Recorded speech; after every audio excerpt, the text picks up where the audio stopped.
1월 4일 오늘 맥천성결기 창세기 4장, 에스라 4장, 마태복음 4장, 사도행전 4장입니다. 오늘 새벽에는 마태복음 이제 전체 내용을 좀 소개를 해드리겠습니다. 1장부터 28장까지 전체 내용을 좀 소개를 해드리겠습니다. 마태복음은 기본적으로 마가복음의 구조를 따르고 있어요. 마가복음이 이제 가장 먼저 쓰인 가장 기본적인 복음이라고 이제 말을 하는데, 마가복음의 구조가 그렇잖아요. 보면은 예수님의 갈릴리 사역, 갈릴리 가버나움 쪽에서 하시던 북부 갈릴리 사역을 이제 주로 하시고, 그리고 이제 그 뒷부분에 가면은 이제 예루살렘 성에 입성하셔서 마지막 한 주간을 상당히 길게 이제 묘사를 하고 있죠. 그 지도자들과 논쟁도 하고, 그러다 결국은 이제 하시다가, 그리고 제일 뒷부분에는 예수님의 십자가의 죽으심과 부활이에요. 이게 이제 기본 구조죠. 북부 갈릴리 사역, 마지막 한 주간, 그리고 죽음과 부활. 마가복음 구조가 그렇게 되어 있습니다. 마태복음도 기본적으로 그런 구조를 가지고 있어요. 누가복음은 좀 다르고 요한복음은 아주 많이 다르죠. 그렇게 되는데, 이제 이 마태복음의 특징은 마가복음과 비슷한 구조를 가지고 있으면서도 예수님께서 전하신 천국 복음이 있죠. 이 천국 복음의 이 가르침을 아주 5개의 긴 말씀으로 특별히 삽입을 하고 있어요. 마태복음이 천국에 관한 5개의 긴 말씀을 소개를 마태복음이 해주고 있는 거죠.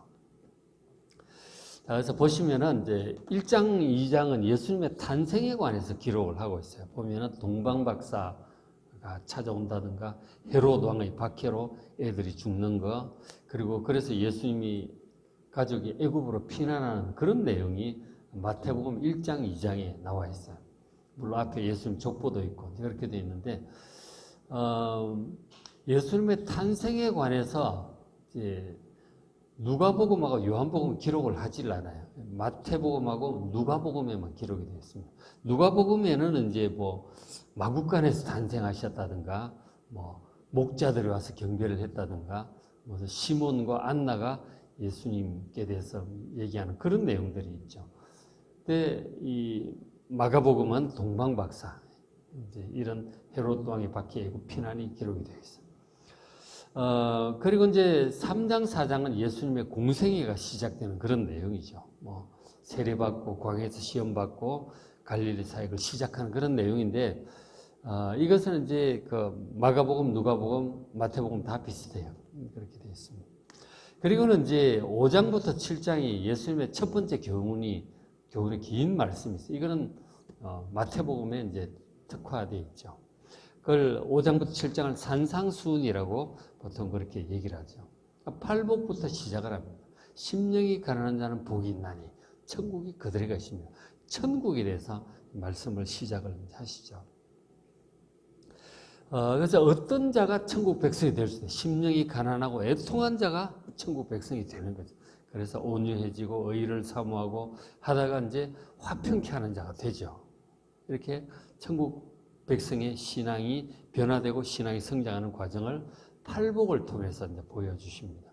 마태복음 5장 보시면은 그런 내용을 좀 더 자세히 알 수가 있겠죠. 거기 보면 또 이 산상수훈의 온전한 율법이라든가 좁은 문, 빛과 소금, 뭐 좋은 열매, 반석 위에 세운 집, 이런 이제 쭉 말씀들을 해주고 있어요. 굉장히 중요한 그런 말씀들이죠.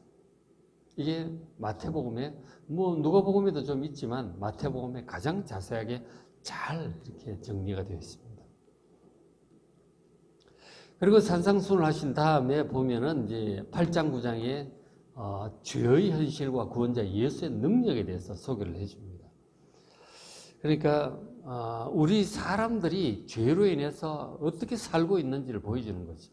죄의 영향력들이, 죄의 파괴력이라고 그럴까요?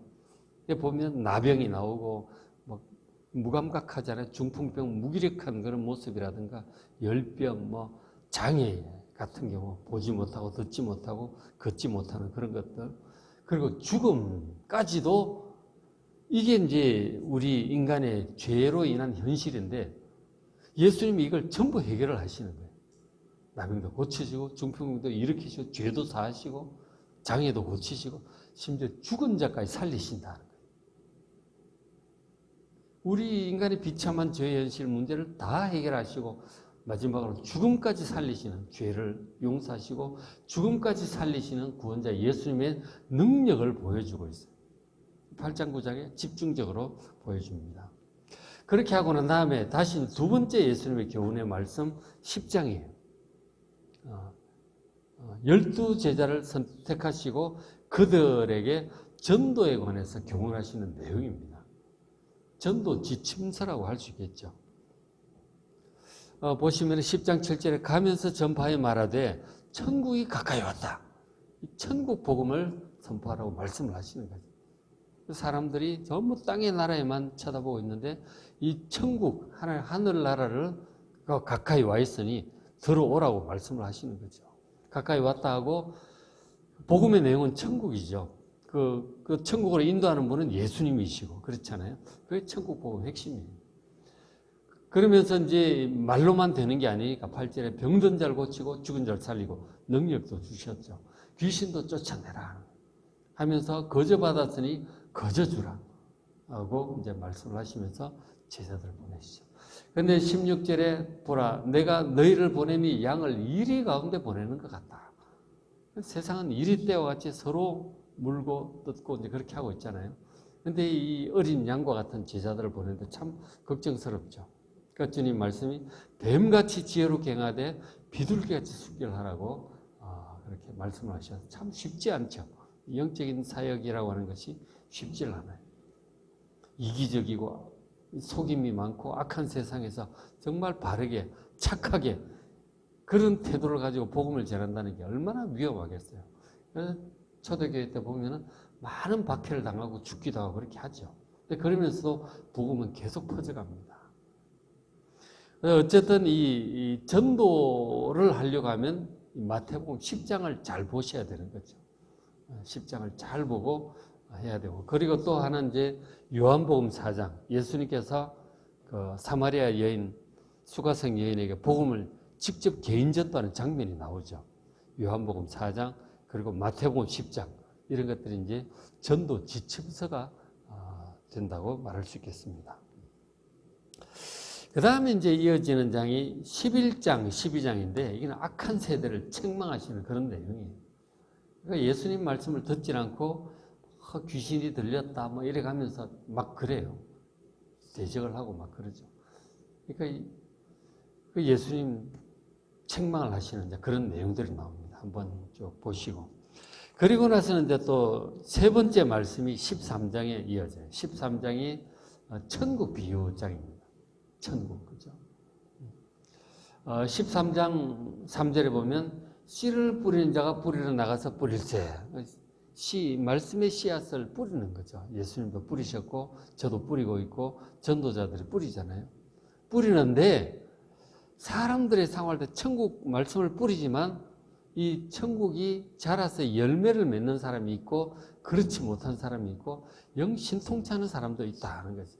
그걸 네 가지 밭의 종류로 그렇게 설명을 해 주셨죠. 4절에 뿌릴새 들어는 길가에 떨어지면 새들이 와서 먹어버렸다. 천국 말씀을 듣지만 길가와 같아가지고 새들이 다 먹어버리는 전혀 천국 말씀을 들어본 적이 없는 사람처럼 되기도 하고 5절에 들어는 흙이 얇은 돌밭에 떨어지면 흙이 깊지 아니하므로 싹이 나오나 해가 돋은 후에 타서 뿌리가 없으므로 말라버리는 그런 사람도 있다. 말씀 들을 때 기쁨으로 받지만 또 말씀을 그대로 순종해서 믿고 순종해서 하려다 보면 어려운 일이 있거든요. 그래서 그만두는 그런 사람도 있고 혹은 가시덤불 은근키가 자라가지고 천국 씨앗이 잘 못 자라는 사람이 있어요. 그런가 하면 좋은 밭과 같은 사람이 있어서 말씀을 딱 받았을 때 그대로 믿고 순종을 하는 거예요. 천국 열매가 풍성하게 자라는 그런 사람도 있다. 다 믿는 것은 아니다. 주님도 그렇게 말씀을 하시죠. 어쨌든 이 천국이 말씀으로 이제 뿌려지고 그것이 우리 사람 인격 속에서 마음 속에서 신앙으로 자라게 되는 거예요. 천국 백성의 신앙 성장에 대해서 그렇게 이제 말씀을 하신 거죠. 그다음에 겨자씨 비유라든가 처음은 작지만 크게 성장한다는 말씀들, 숨겨진 보물 비유. 이것도 이제 뭐 밭에 숨겨진 보물을 발견해서 재산 다 주고 팔아가지고 그 밭을 샀다. 그 목적은 그 밭에 감추인 그 보물 때문이죠. 천국은 그와 같은 것이다. 천국보다 귀한 건 없어. 가정을 다 팔아서라도 반드시 사야 될, 얻어야 될 게 천국임을 말씀을 하신 거죠. 등등 해서 이제 천국에 관해서 많은 말씀을 하셨어요. 그게 13장 천국 비유장이죠. 그리고는 이제 이어지는 내용이 14장부터 17장 예수님께서 제자 훈련을 하시는 거죠. 특히 보면은 베드로의 신앙 고백도 이제 거기에 나오죠. 주는 그리스도시요 살아계신 하나님의 아들이십니다. 그런 고백을 받고는 예수님께서 순한 예고를 하십니다. 내가 예루살렘에 올라가면 붙잡혀 많은 고난을 받고 죽을 것이다. 그 얘기를 처음으로 하세요. 베드로가 안 된다고 막 말리고 그랬다가 혼도 나고 그랬죠. 그리고서는 그 예수님이 십자가 질 거라는 말씀을 하시고는 십자가에 제자들이 져야 될 십자가에 대해서 말씀을 하세요. 이것은 이제 결국 신앙 성장의 최고봉이라고 할 수 있죠. 근데 믿음이 약한 사람일수록 은혜 받고, 그죠? 복 받고, 형통하고 잘 되고, 그런 얘기만 이제 좋아하죠. 근데 그것은 이제, 물론, 이제 신앙생활 시작은 그렇게 시작을 합니다. 그렇죠. 기도하고, 응답받고, 도움을 받고, 위로가 되고, 용기를 얻고, 지혜를 얻고, 그런 데서부터 시작을 하죠. 그러나, 믿음이 성장하면, 결국은 이제 예수님처럼 나아가서, 유리대 같은 사람들에 가서 양과 같이 이제 복음을 전하고 그들을 구원의 길로 인도해야 되는데 그게 쉽지가 않거든요. 사람들을 전도하고 섬기고 신앙 성장하도록 돕는 이 사역이 쉽지를 않아요. 모든 그리스도인은 신앙이 성장하면 그런 일을 해야 되잖아요. 같이 천국을 인도해야죠, 사람들은. 그러다 보면은 자기 십자가를 지고 자기를 부인하고 예수님의 그 길을 따라가야 되는 것이죠. 자기의 십자가를 져야 된다고 하는 그런 이제 교훈을 하시죠. 십자가에 관한 이 교훈. 저런 것들은 누가복음, 마가복음, 공의 다 하는 그런 말씀들이 중요하죠. 그렇게 이제 교훈을 한 다음에 이제 18장이 이제 네 번째 이제 교훈이 되죠. 마태복음에 나오는 5가지 교훈이라고 했잖아요. 네 번째 교훈은 교회 생활의 지침에 대해서 말씀합니다. 복음을 전하고 사람들이 모이잖아요. 모여서 함께 예배드리고 찬송하고 이러면서 전도도 하고 그러면서 이제 같이 모여서 신앙생활을 하게 되는 거예요. 바로 그게 교회가 되는 거죠. 신앙 공동체가 되는데 신앙 공동체에서 어떻게 해야 되는지를 또 자세히 말씀해 주신 내용이 마태복음 18장이다. 18장 3절 보시면 이르시되 진실로 내게 이르노니 너희가 돌이켜 어린아이들과 같이 되지 아니하면 결단코 천국에 들어가지 못할 것이다. 어린아이처럼 정말 겸손하게 주님 말씀을 그대로 믿고 따르는 거죠.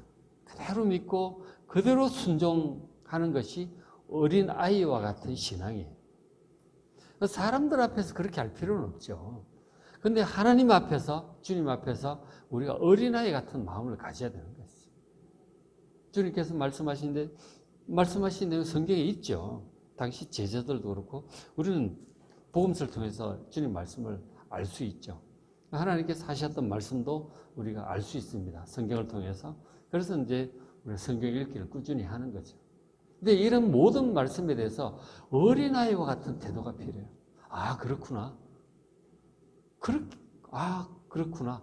하고 그대로 믿고 그렇게 그대로 하는 거예요. 근데 어린아이 같지 않아. 너무 하나님 앞에서 막 지혜자인 척하고 어른스러운 마음을 가졌다. 하나님께서, 예수님께서 말씀하시는데, 그게 진짜 그럴까? 맨날 재고 있고, 따지고 있고, 그게 말이 안 되는데, 이러면은 신앙이 자라지를 못해요. 근데 신학이 그래요. 신학은 다 인간적인 어떤 논리와 경험과 맥락과 따져가면서 이걸 말이 되나 안 되나 그러고 그러다 보니까 별 희한한 얘기들을 다 하게 되는 거죠. 그러나 하나님 말씀에 대해서는 정말 어린아이와 같은 태도가 필요해요. 정말 애들이 부모가 뭐라고 5살 애들이 뭐 초등학교 애들이 부모가 뭐라고 그래요 그러고 그냥 하잖아요. 그런 태도가 필요한 거죠. 하나님은 우리 아버지십니다. 전지전능하신 아버지세요. 그러니까 하나님 말씀에 대해서 예수님은 진리 그 자체시잖아요. 내가 곧 길이요 진리요 생명이라고 했는데 예수님 말씀에 대해서 말이 되냐 안 되냐 뭐 앞뒤가 맞네 안 맞네 이러시면 안 된다는 거죠. 정말 어린아이 같은 마음으로 그대로 믿고 따라야 천국에 들어갈 수가 있는 거죠. 그래야 천국에 들어갈 수 있고 그리고 또 겸손하죠 아이들이. 우리가 이제 성도들끼리는 좀 그런 태도가 필요한 거죠. 그렇죠? 그런 태도가 필요하다. 4절에 그러므로 누구든지 이 어린아이와 같이 자기를 낮추는 사람이 천국에서는 큰 자가 될 것이다. 겸손에 대해서 이제 말씀하고 교회 생활을 할 때도 참 겸손해야 돼요. 내가 그래도 더 낫지. 내가 더 많이 알지. 내가 경험이 더 많지. 내가 신앙생활을 더 오래 했지. 이러면 안 된다는 거예요. 정말 어린아이처럼 낮추고 섬기고 가르치려 하기보다는 섬기고 그렇게 하는 것이죠. 그런 이제 많은 말씀들을 쭉 하셨어요. 그리고 이제 죄로부터의 정결함 얘기도 많이 하셨어요. 죄가 있으면 서로 권면도 하고 잘못된 길로 빠지지 않도록 공동체 안에서 죄를 잘 이렇게 해결을 해야 돼요. 냅두면 죄는 순식간에 퍼져요. 그래서 잘 이 신앙 공동체가 정결해 줄 수 있도록 그런 말씀들 하시고 그 다음에 용서에 대해서도 많이 말씀하셨어요. 용서. 우리 사람들이 다 실수하거든요. 온전한 사람이 없어요. 다 실수하고 허물이 있어요. 뭐 평생 못 고치는 약점들이 있어요. 그 잔소리 100번 해도 안 돼요. 성격상, 기질상 영 안 되는 게 있는 거예요. 시간 약속 잘 못 지키는 사람은 정말 평생 못 지키더라고. 안 돼요. 그리고 뭐 하여간 너무 소심한 사람은 평생 소심한 거예요. 너무 남을 잘 못 살피고 너무 와일드하게 하는 사람들은 일도 잘하고 이런 건 좋지만 다른 사람들 상처를 또 잘 주는 또 그런 것도 있고 너무 이기적인 그런 뭐 사람도 있고 염려가 너무 많은 사람도 있고 너무 막 성질이 막 이렇게 화를 잘 내는 사람도 있잖아요. 근데 그런 거 평생 안 고쳐져요. 그런 거를 아셔야 돼요. 저 사람은 왜 저럴까? 좀 고쳐야 될 텐데. 뭐 잔소리도 하고 해보지만 잔소리도 뭐 한두 번이지 자꾸 하면 안 돼요. 그죠? 몇 번 해보고 안 되면 저건 안 되는구나. 저 사람은 그냥 냅둬야 돼요.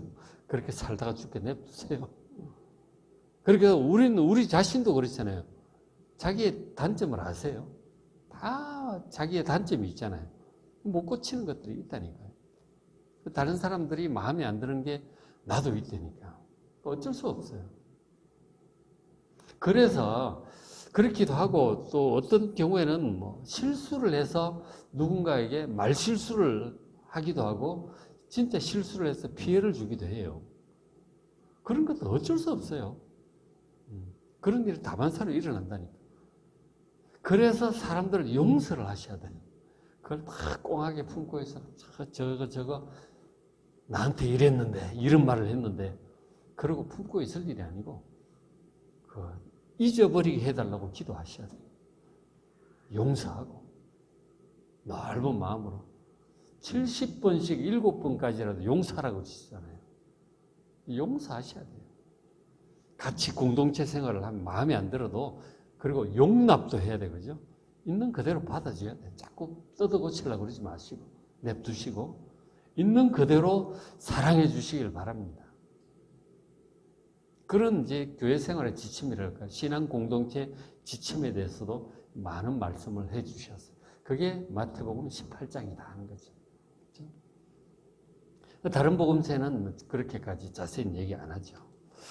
그 다음에 이제 19장에서 20장은 영생에 대해서 말씀을 하세요. 부자 청년 얘기도 나오고 뭐 어쨌든 이 영생, 천국 가는 방법이죠.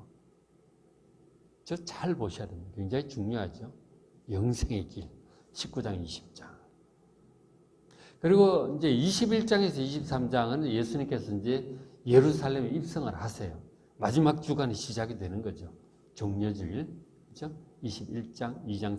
입성하셔서 뭐 무화과 나무 사건, 저주한 사건도 있고 열매 맺지 못하니까 성전에 들어가서 성전 정결하게 하시니까 막 네가 무슨 권세로 이런 일을 하느냐 그러고 막 따져 묻잖아요. 그들과 논쟁하는 내용들 그런 것들이 쭉 있습니다. 마지막 한 주간이 굉장히 중요해요. 굉장히 자세히 기록합니다. 일반 정기라면 이렇게는 안 하죠. 전체를 골고루 할 텐데 마지막 한 주일을 굉장히 많은 분량으로 기록하고 있어요. 복음서들이. 마태복음, 마가, 누가 다 같아요. 굉장히, 그리고 뭐 요한복음도 마찬가지고 마지막 한 주간이 굉장히 중요합니다. 그런 말씀들을 하고. 그리고 이제 다섯 번째 마지막은 이제 말씀이 24장, 25장 종말과 심판에 대해서 말씀을 하셔야 했어요. 그 종말이 다가오면 어떤 징조가 있을 것인가? 종말장 24장이 그렇잖아요. 누가복음 13장이고 그런데 이 종말의 징조에 대해서 이제 얘기를 하셨죠. 예루살렘 성전이 예수님께서 무너질 것이라고 말씀하시니까 제자들이 놀라면서 종말이 다가올 때 어떤 징조가 있겠습니까? 그렇게 이제 질문을 했죠. 그래서 예수님이 대답을 하셨어요. 그 1차적인 종말이 당시 이제 예루살렘이 멸망할 것에 대한 그런 예언이시기도 하고, 그리고 마지막 역사의 종말에 관한 예언이기도 하고요. 그런가 하면 우리 개인의 종말, 죽음이 다가올 때 그런 종말이기도 해요. 이런 것들이. 종말에 관해, 종말이 끝나고 나면 심판이 있죠. 그 종말론자들은 또 이 말씀을 굉장히 이제 좋아하고 막 파고 그렇게 하죠. 어쨌든 이 말씀은 종말에 관한 24장은 요한계시록 전체와 맞먹는 이제 그 전체 요약이라고도 말할 수도 있겠죠. 요한계시록과 이 종말장 24장, 25장은 이제 같이 놓고 같이 보면서 주님의 뜻을 헤아려야 되죠. 24장 4절에 예수께서 대답하여 이르시되 너희가 사람의 미혹을 받지 않도록 주의하라 하는 거죠. 종말의 때. 막 아주 혼란스러워지죠.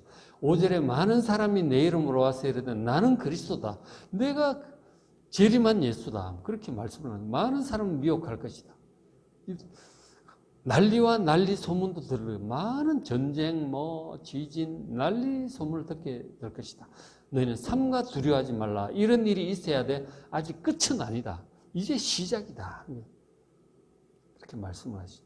그러니까 너무 막 이 종말론자들은 뭐 지진 나고 전쟁 나고 종말했다가 다가왔다. 그러고 막 목소리를 외치고 다니죠. 너무 현혹되지 마시고 차분히 잘 살피셔야 돼. 기도하면서. 뭐 언제든지 내일이라도 오실 수 있는 거니까. 종말론자들이 말하는 그런데 너무 현혹되지 마시고 기도하시면서 잘 살펴야 되는 거죠. 재림 예수 얘기도 참 많죠. 보면 참 많아요. 내가 예수다 그런 사람들이 많이 있죠. 이제 잘 살펴야 되고, 그리고 이제 그다음 이어지는 25장에 보면은 이 마태복음도 특유의 내용들이 있죠. 종말장인데 열처녀 비유라든가, 그죠? 언제 오실지 모르니까 항상 깨어 있다. 너무 늦게 올 거라고 생각했다가는 못 들어가는 거예요. 너무 조급하게 종말론자처럼 그렇게 할 일도 아니고 항상 깨어서 우리는 내일 종말이 올지라도 오늘 사고 남은 걸 심는 것이죠. 그건 때는 하나님께 맡기고 때는 모른다고 얘기를 하셨으니까 끝까지 우리는 늘 하던 대로 정말 하나님 중심, 말씀 중심으로 잘 가야 되는 것이죠. 그러니까 열처녀 비유가 이제 그런 나오고, 그 다음 달란트 비유, 우리에게 주어진 그래서 끝까지 최선을 다해야 되는 것이죠. 그렇죠? 하나님 뜻에 합당하게 좋은 열매를 남기는 삶을 끝까지 이제 해야 되는 거예요. 막 다 팔아치고 산꼭대기에 올라가고 이러시면 안 되는 거죠. 끝까지 차분하게 해야 되는 거죠. 그러니까 양과 염소의 비유도 이제 하죠. 결국 갈릴 것이다. 그런 내용들. 그게 종말에 관한 교훈이 24장, 25장 굉장히 자세히 나오고 있죠. 그리고는 이제 26장부터 28장에 예수님의 죽으심과 부활이에요. 마지막 죽음과 부활. 굉장히 자세히 기록합니다. 체포되는 과정, 재판 과정, 어떤 얘기들이 오고 갔는지, 그리고 예수님 죽음에 대해서 굉장히 자세히 묘사를 해요. 그리고 결국 죽음을 이기고 부활하셨다는 내용을 기록을 하고 있죠. 저는 이제 네 복음서 굉장히 자세히 예수님 죽음과 부활을 기록을 하고 있어요. 근데 이제 자세히 네 개를 다 살펴보면 차이들이 있죠. 특별히 예수님께서 십자가 위에서 7마디 말씀을 하는데 그게 여기저기 흩어져 있어요. 다 네 군데 찾아보면 다 나오고, 부활에 관한 이 묘사들도 여러 가지인데 다른 각도에서 얘기를 해주고 있어요. 그러니까 엠마오 마을로 가는 두 제자 사건은 누가복음에만 있고, 부활하신 예수님을 막달라 마리아가 제일 먼저 만나는 장면 요한복음이 가장 자세히 묘사를 하고 있고, 그런 것들. 하여간 다 있기 때문에 다 네 개를 다 보시면 좀 더 입체적으로 풍성하게 상황을 알 수가 있어요. 이게 이제 마태복음인 것이죠. 그래서 마태복음 안에 기본적으로 이제 마가복음 구조를 따르고 있지만 5가지 긴 말씀이 있다고 그랬잖아요. 앞에 다시 보시면 정리를 해놨어요. 5장부터 7장의 첫 번째 교훈 산상수훈이에요. 그 다음 10장은 두 번째 교훈 12제자를 뽑으시고 전도 훈련이죠. 13장은 세 번째 교훈 천국 기여들이고, 18장 네 번째 교훈 교회 생활의 지침, 24장 25장은 다섯 번째 교훈 종말과 심판에 관한 아주 자세한 내용들이에요. 다른 복음서에 이제 비교해 볼 때 다른 복음서 간단하게 나오는 거를 마태복음은 굉장히 자세히 마태가 그렇게 정리를 잘 해둔 거죠. 그래서 이런 특징이 있음을 알고 천국 복음에 대해서 가장 잘 또 묘사하고 있는 것이 마태복음입니다. 그래서 오늘 이제 4장이잖아요. 오늘 4장이니까 꾸준히 한 장씩 꾸준히 보시길 바랍니다. 오늘 맥천 성경 읽기 창세기 4장, 에스라 4장, 마태복음 4장, 사도행전 4장 말씀 잘 보시고 은혜 많이 받으시기 바랍니다.